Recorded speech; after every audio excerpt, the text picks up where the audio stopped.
our first dish is Oriental Salmon with wilted Bok Choi, roasted balsamic cherry tomatoes and a whole grain mustard emulsion.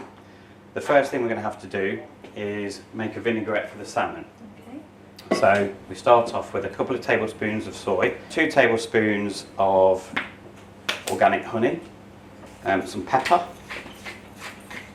a chopped up spring onion,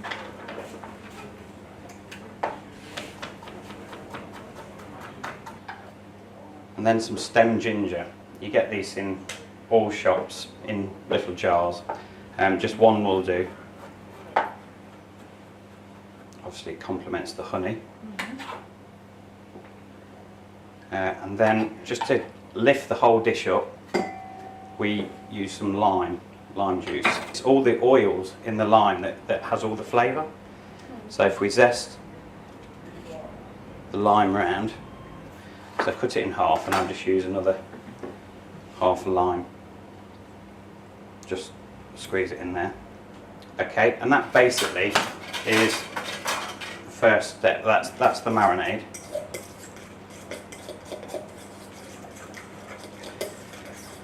If it's too thick, then just let it down with a little bit more soy sauce or even water, depending on your strength of your honey, really. But that's about right. So it's quite runny, like a vinaigrette type. Get our victim of salmon. This is organic salmon. You can tell it's organic because it's really pale in colour. Okay, so we need to marinate this salmon in the dressing for about 8 minutes. Right, I've got some new potatoes boiling here, so we just need them so they're fairly cooked, because what we're going to do is crush them with some seaweed. Our cherry tomatoes, we'll go on to the cherry tomatoes.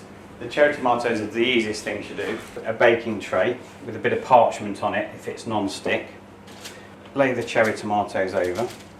A tiny bit of salt, obviously bearing in mind that the dish is quite salty. And some balsamic vinegar. Just over the top. A little bit of pepper. And that's it. And that goes into an oven at about for 15 minutes at about 180, gas mark 4. Okay, so we'll stick that in now. So we can move on to our panna cotta now. So our panna cotta is our second dish. It's a lemongrass and orange panna cotta. So into a bowl. So that's cream and milk. Get all that orange oil inside. I'm just going to halve it and put a little bit of orange in as well, just to help the flavour. So get the manila pod, open it up, and then you want all the seeds, all the black seeds in the middle. So give it a good scrape. Oh, you know how much to put in? This serves 4, so we're saying a whole vanilla pod. So they're all the black seeds. Put that into your mix. Okay, I'm going to stick some lemongrass in there. Are you familiar with lemongrass? No. Okay.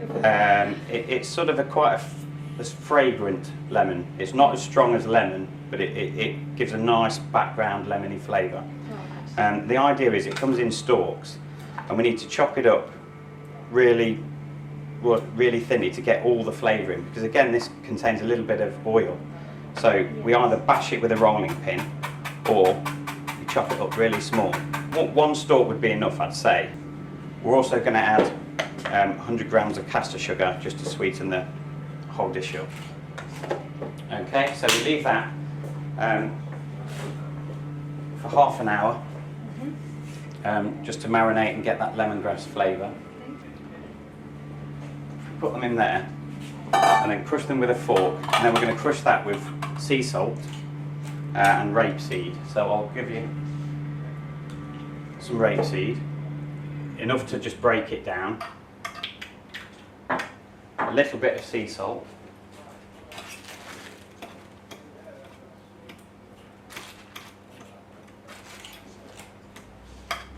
and some seaweed. Are you familiar with nori seaweed, the Japanese nori seaweed? Yeah, you can buy it in packets. So I'm just going to crush, well, break up a little bit of Chinese nori seaweed, and then we'll just add a couple of sprigs of samphire. Now, samphire is technically not a seaweed; it's classed as sea asparagus. Again, a little bit of rapeseed oil. A rapeseed oil is rich in omega-3, so as chefs we tend to use a lot more rapeseed than we do olive oil. Okay, so the salmon goes in for about 2-3 minutes. Each side? Each side, yeah. Our panna cotta's been marinating, so we'll get a pan, place it on the stove. Now we need to bring this panna cotta to the boil. Okay, so the panna cotta mix that we've had marinating with the vanilla and the orange oil, we stick into a pan and we need to bring it to the boil just quickly because we're going to add gelatine leaves into it. Okay, our salmon's done, 2 minutes each side, so we pop it onto the tray and then into the oven for about 8 minutes. Oh, Okay. Right, so we add our gelatine leaves, we just halve them and just sit it in the water and leave it to soak, and then when it becomes pliable, when this has reached the boil, what we'll do is whisk it in. We're now going to do the Bok Choi or Pak Choi. They're both Chinese cabbages. Yeah. So again, a little bit of rapeseed. This one's quite small, so we'll half it. So we've got our rapeseed warming up. Now we put a little bit of this, our marinade, in, just a little bit, just to flavour the bok choy. A little bit of water, just to get the cabbage going, because we still want the root to be crispy, Yes. but we don't want it to burn. Put the pak choy, bok choy in, and then it's literally going to poach for about half a minute. Right, okay. And then it will start to fry, because the water will just start poaching it, and then the oil will kick in once the water's evaporated, and it will start to fry. That's our gelatine. See how it's gone quite pliable. You add the gelatine into the mixture, and then we just give it a whisk.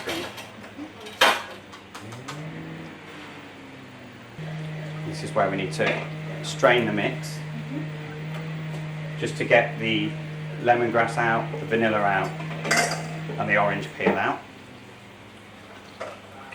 So I'll pop that in the fridge to set. It takes about 10 minutes to set. Get our crushed potato, it's been in the oven, warm.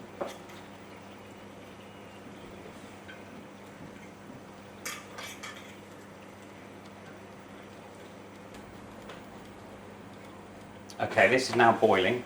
Yes. Okay, so we're going to add our oil, olive oil or rapeseed, about the same amount. Okay, same amount as liquid. Okay.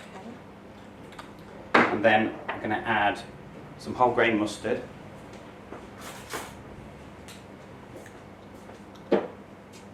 About a tablespoon. And then, if you will, I'd like you to whisk that up for me, just so and you'll see it emulsify as you whisk it up. So literally around the outside.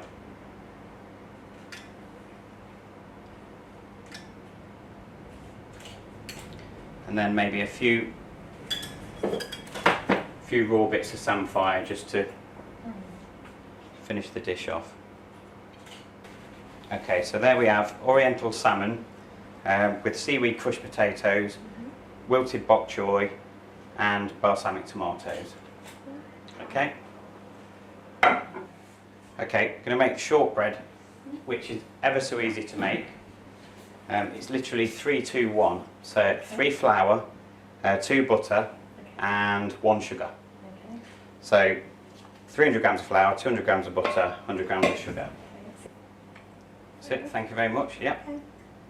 Okay, so sort of squeeze it into sort of like a sausage shape, and then put it on cling film.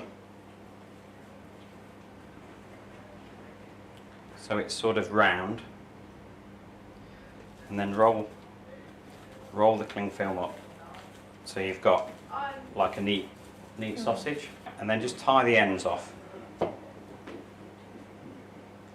then leave it in the fridge to rest for about 20 minutes, just to harden up. So it's had 20 minutes in the fridge, so then all we do is cut it into circles. So cut it down with the cling film on it, just so it doesn't crumble.